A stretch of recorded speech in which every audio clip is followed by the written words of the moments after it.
What's up, all my happy smiling people? How you been? Sorry, I've been away for a minute, but I'm back and I'm here to show you some cool stuff. First thing, just something small.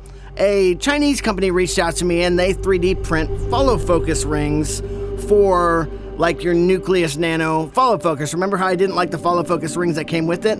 Well, if you give them the size of the follow focus rings, they will 3D print you out ones that fit your photography lenses. And they work really well. I will put the link in the description to that website. I believe the site is shop.makerthink.com. And yeah, I just wanted to throw that out there because it was a big help for me. But the main reason we are here today is to take a look at the new Lume Cube 2.0. I wasn't expecting to be that excited about it, but I am. And you'll see why here in a second. Hit the bumper.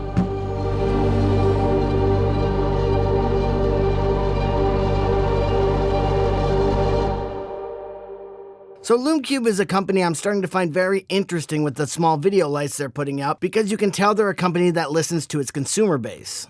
The original Lume Cube was really cool for what it was. Basically a mini spotlight that fits in your pocket and basically blasts out as much light as possible without thinking of light quality or color temperature. The fact that they put out a light that I can probably fit 10 of them in my pocket and it's basically indestructible was really cool at the time. I mean, this little thing is a tank and can go underwater up to 100 feet, which is pretty cool too. All of these things on the surface sound good. But being honest with you, I really didn't get too much use out of this light because of its shortcomings when it comes to video. Then they released the Lume Cube Air, an even smaller light for some reason where they traded off durability for a little bit better light quality. Still waterproof, it only went down about 30 feet underwater, and the metal housing is now plastic and rubber, which still feels pretty nice. Now, even though on the surface this looks like a step down in build quality, I get a little more use out of this because of the quality of light it puts out. It puts out a little bit better quality. Then recently, Lume Cube announced that they're releasing a bicolor LED panel. I can't judge that yet because I haven't got my hands on it, but it is in the mail, so you'll get a review coming soon. So Lume Cube put out these lights, and then they started asking themselves, why aren't we seeing our lights being used by creators as much as some of the other small video lights? Well, I believe they've just thrust themselves into that conversation with the new Lume Cube 2.0. Full disclosure, Lume Cube did send this to me so I can try it, but I'm going to give you my honest opinion about all the good things and bad things about this light. With that being said, I was expecting it to have a lot of the same shortcomings the other Lume Cube lights had, but I was pleasantly surprised, actually. From the outside, the housing looks identical to the one used on the original Lume Cube with two small exceptions. One, there's actually some identifying marks on the new version. The old one just had you guess. I would always guess wrong, but I'll tell you more on that later. The second change to the outside is the charging port. You no longer have to unscrew that annoying charging port screw every time you want to recharge the light. Instead, there's a little rubber plug that fits flush against the metal. Now, because of this change, the Lume Cube 2.0 cannot go 100 feet underwater. It can only go 30 feet. But for me, it's a good trade-off because I don't think I've ever been 100 feet underwater, so I don't see myself using that. Another upgrade, behind the plug is a USB-C connector instead of the old micro USB connector. Now let's talk about the manual buttons on top. Looking at the top of the new Lume Cube 2.0, you can see which button powers it on, and you can see what the buttons basically do after being powered on. Here is the old version. There's nothing to tell you what anything does. I know that seems easy enough, just try one button. If it doesn't work, try the other one. But it was a hassle. Let me tell you why. Once you figure out how to turn it on, you get to the most annoying part about these buttons, how to turn the light up and down. You would think the left side would be taking the light down, and the right side would be turning the light up, right? Not the case. The left button turns the light up, and there is no button to turn the light down. It just cycles back to the beginning after it goes up. So if you want to go to full power, if you hit one too many buttons, you got to cycle all the way back through again.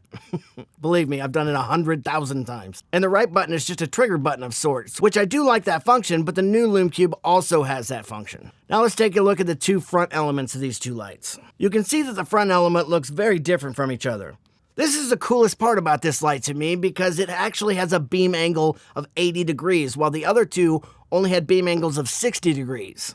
Now, what does that mean? That means you get a wider beam of light, so it falls softer, it's not so harsh, and it lights up a whole area instead of just one little flashlight spot. It's like the difference between lighting a scene with a big panel light and a flashlight. That mixed with the fact that the color temperature is 5600 and the CRI is 95 plus makes this have an amazing quality of light. The original Lume Cube only have a CRI of about 85 and had an 8,000 Kelvin rating, so it looked really blue and green in times. The Lume Cube Air had a CRI of 90, which was getting better, but still cannot touch this light if I'm being honest. So now you have a light that doesn't just have to be paired with action cams and drones and underwater footage. While it still does those things very well, it also can be set up for an on-camera light in a pinch, which I wouldn't have used the other two for at all. So here is a comparison of the beam angles I just talked about. When I put the light closer to the background, you can really see it. No more hot spots or blue color casts. Another thing to keep in mind is because of that wide beam angle, you get less output at a specific point than the other two lights, which I'm okay with. I tested all three lights from about 4 feet away. The Lume Cube 2.0 has a max reading of 134.1 lux, which is way down from the 514 lux the original Lume Cube comes in at. And even below the Lume Cube Air, which comes in at 158.1 lux. Again, that's not a big problem for me because this light isn't for raw output. This is for beauty light in a small package, in my opinion. Now, the Lume Cube 2.0 comes in at about the same price as the original Lume Cube, which I think is like $89, but much more comes with the new one. The first one came with a light and a power cord, and that was about it. The new one comes with a light, a modification frame to put gels and modifiers under the light with, a diffusion panel, and a warming gel. Now, if you wanted to put modifiers on the original one, you had to buy this cage-looking thing called the Lume Cube Lighthouse, which worked well, but it was an extra $50. But it did come with 2 diffusers. The cool thing about the new modification kit is it's free. It comes with the light, and it's much smaller than that big cage was. It just attaches to the front of the light using friction, which is much easier than putting on that cage. But if for some reason you do lose it or something happens to it, you can buy another one of these modification kits for about 15 bucks. Another thing I was potentially bummed out about was I bought all these modifiers for the old Lume Cube, and I was worried they wouldn't fit on the new mod kit. But good news, Lume Cube's got you covered. They fit the new modification kit. So my colored gels, my snoot, my diffusers, all that stuff will fit on the new modifier, which is awesome so I don't have to buy new things. The Lume Cube 2.0 also has a mode for long exposures. Instead of going up 10% at a time, if you push down both buttons for 3 seconds, it goes from 0 to 10% with 1% increments. Those are all the things that they improved on from the old Lume Cube, but they did keep a few things that were already good from the original. Mainly the Lume Cube X app. It's 2019, and in my opinion, every light should come with an app because they make it so much easier to control that light, but there's still a lot of lights that don't, so it's nice that the Lume Cube does. Its competitors like Lytra still don't have an app. Another thing that stayed the same is you can set this up as a flash for your smartphone, and whenever you take a picture, a flash will go off. Or you can put it in strobe mode and, I don't know, put it on the front of your bike or something. Another feature that's the same is the quarter 20 mount on the bottom of the light.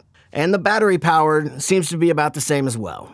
Well, that's about all I got on this one. Like I said at the beginning, I wasn't expecting to be that excited about this Lume Cube 2.0, but I'm a sucker for good light quality and versatility, and this light brought it. If you have any questions, go ahead and leave them down in the comments, or if you just want to be a jerk, you can be a jerk down there too, as long as you direct it at me, I can take it. If you like this video, try the like button. I heard it's working again. I don't know, hit it, and maybe you can tell me if it's working or not. If you like what I do here on this channel, you want to see more, go ahead and hit that subscriber button, as long as you remember, it's not a competition. Let's all rise in this business together. I miss you guys. I always do. See you next time.